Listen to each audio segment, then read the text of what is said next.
Oke, untuk kesempatan ini ya, saya persilahkan bab 1 Sebana Firkian ya sama Estolik Mustafa. Silahkan, bisa dimulai.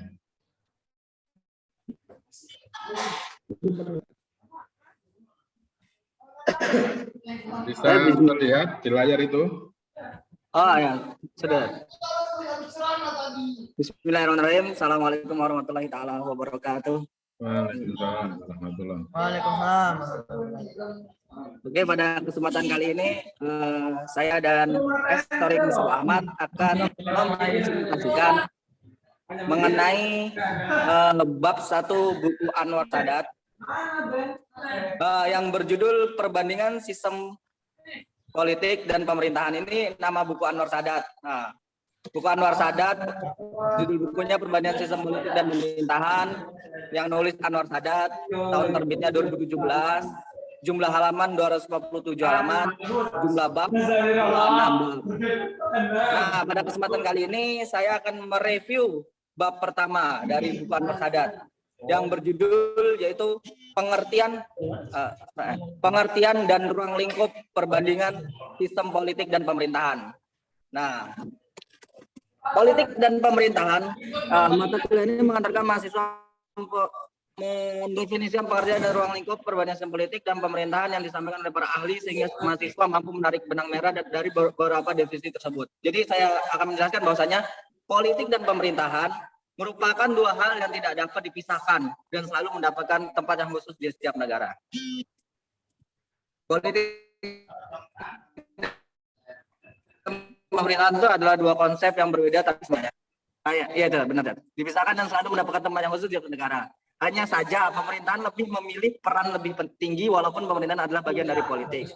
Politik dan pemerintahan adalah dua konsep yang berbeda tapi sering disamaartikan. Jadi politik dan pemerintahan ini sebenarnya berbeda tapi kan disamaartikan gitu. Karena berkaitan antara satu dan lainnya gitu.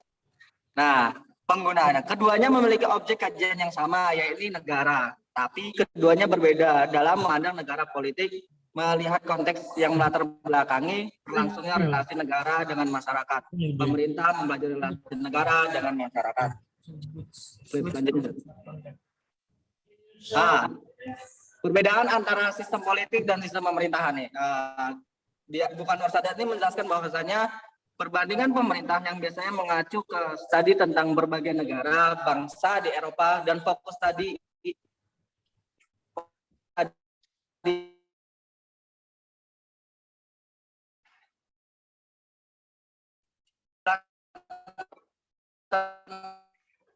tentang lembaga-lembaga dan kelompok kepentingan serta kelompok kanan. Walaupun kita tidak pada pelajaran kali ini tidak belajar tentang sistem pemerintahan, tapi ini sebagai wawasan kita kan, tidak apa-apa jadi. Jadi saya akan itu perbedaan sistem politik dan sistem pemerintahan. Nah, itu tadi adalah sistem pemerintahan.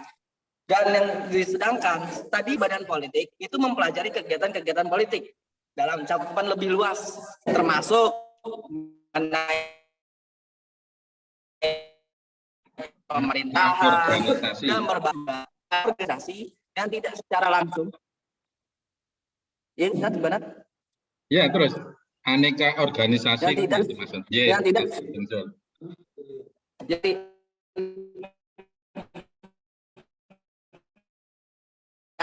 aneka organisasi kita secara langsung berbagai perserikatan.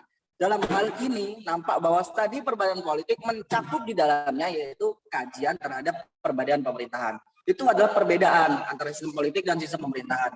Walaupun kita di dalam pelajaran ini tidak mempelajari sistem pemerintahan, ini adalah sebagai wawasan kita bersama gitu. Selanjutnya. Ini toh. Pentingnya perbandingan sistem pemerintahan. Politik dan pemerintah merupakan sebuah ilmu yang mempelajari kesaannya supaya bisa mengatur sistem yang ada di dalam sebuah institusi. agar dapat diatur serta dijalankan dengan baik sehingga semuanya itu bisa berjalan dengan selaras. Jadi itulah apa pentingnya perbandingan sistem politik di dalam suatu negara. Untuk yang ini bawahnya akan dijelaskan sama teman saya selanjutnya yaitu Torik Mustafa Ahmad. Waktu dan tempat saya persilakan kepada Torik Mustafa Ahmad. Baik. Bismillahirrahmanirrahim. Dengar ya Ustaz? Ya. Saya akan menjelaskan slide selanjutnya, Ustaz, slide ke-7, Ustaz. Nah, perbandingan sistem politik dan pemerintahan dapat dipandang sebagai suatu studi atau sebagai suatu ilmu perbandingan pemerintahan tergolong ke dalam ilmu politik. Ilmu politik dan ilmu perbandingan politik dan pemerintahan berkaitan dalam hal teori dan metode. Jika dilihat bagaimana cara pemerintah bekerja, perbandingan tidak hanya berharga dan tidak dapat dihindari penilaian mengenai cara kerja pemerintah atau sebuah lembaga pemerintah yang didasarkan pada kenyataannya pada beberapa gagasan yang mendasari bagaimana pemerintah atau lembaga-lembaga sejenis kerja kepada pemerintah. Contohnya itu kayak trias politika dan sebagainya. Oke, next selanjutnya.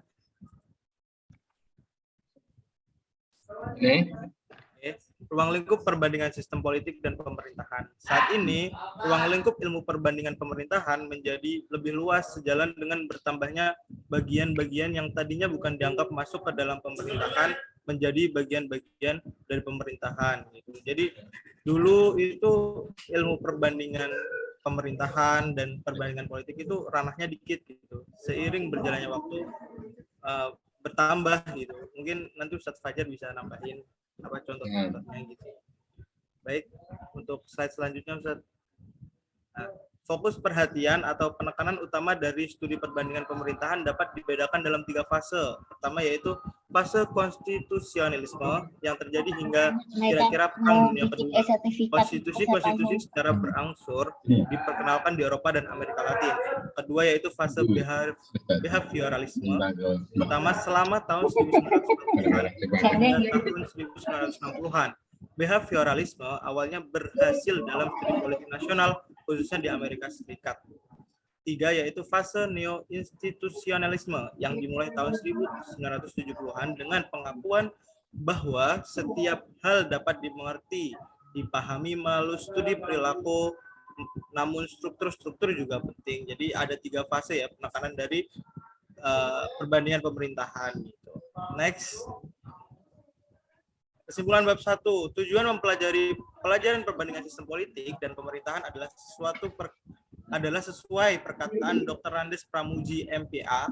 Tujuan studi perbandingan pemerintah ialah mencoba memahami latar belakang, asas-asas yang melandasi kelemahan-kelemahan dan keuntungan-keuntungan dari masing-masing sistem pemerintahan.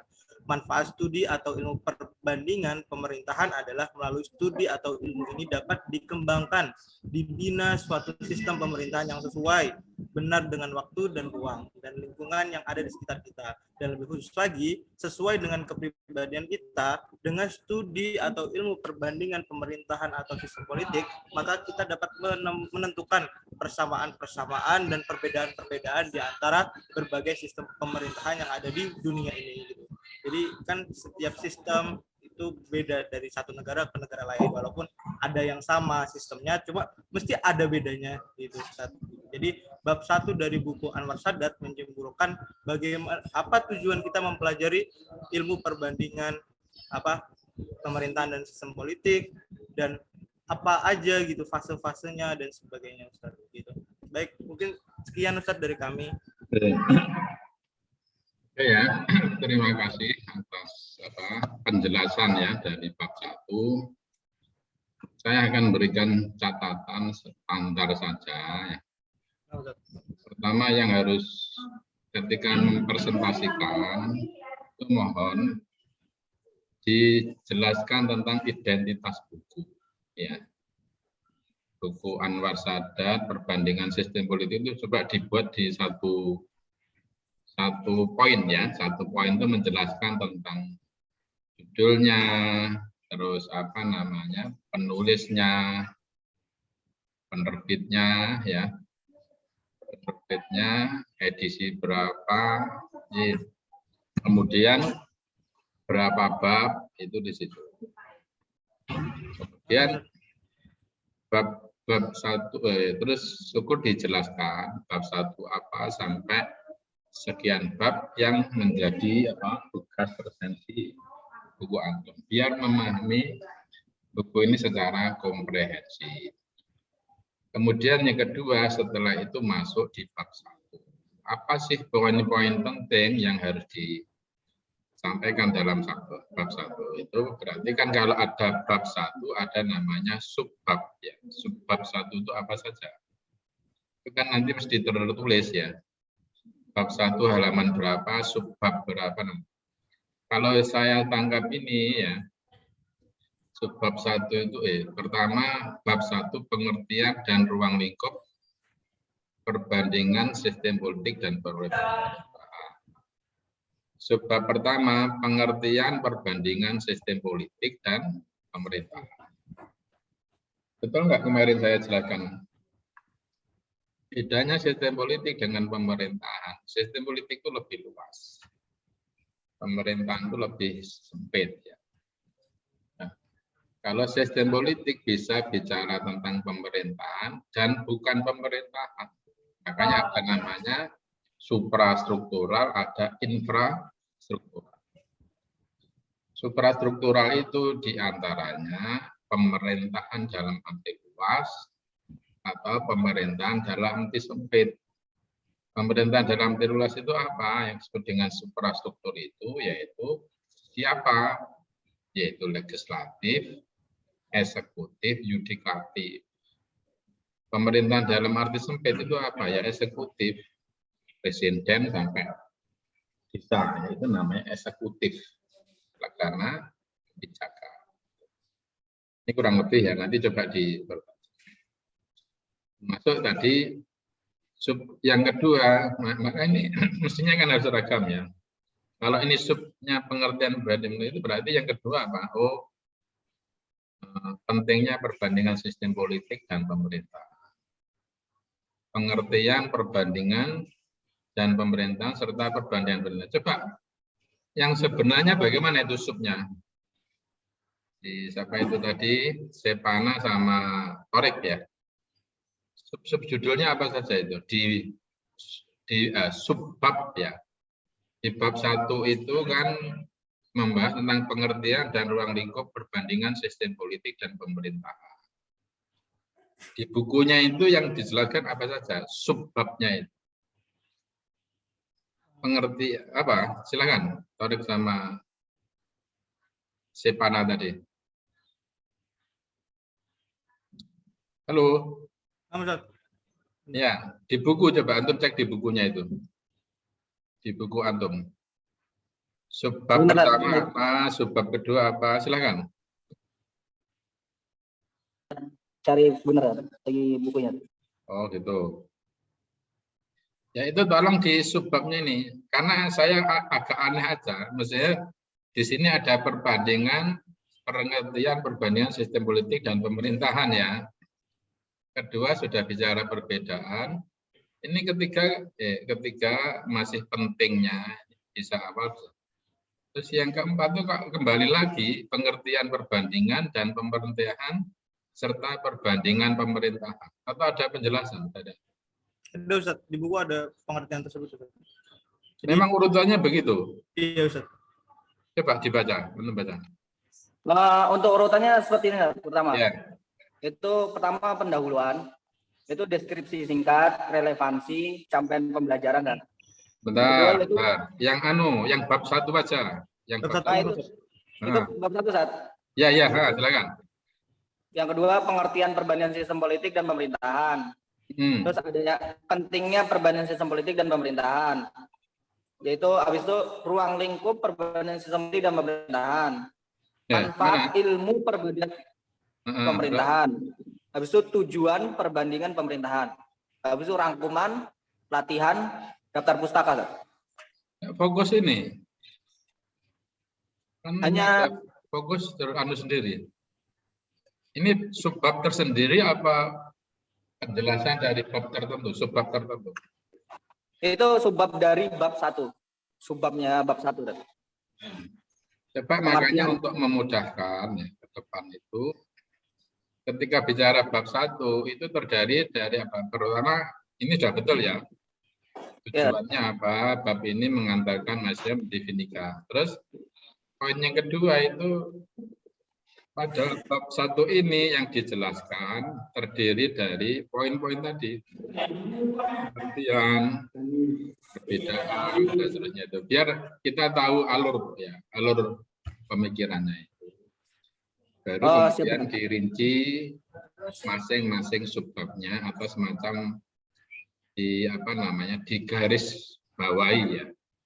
Apa poin-poin penting dari masing-masing. Ada yang ingin ditanyakan? Silakan. Siap. Ya, silakan. Oh, enggak ada. Udah, makanya paham. Okay. Paham. Saya kira terima kasih ya atas penjelasan bab 1. Untuk selanjutnya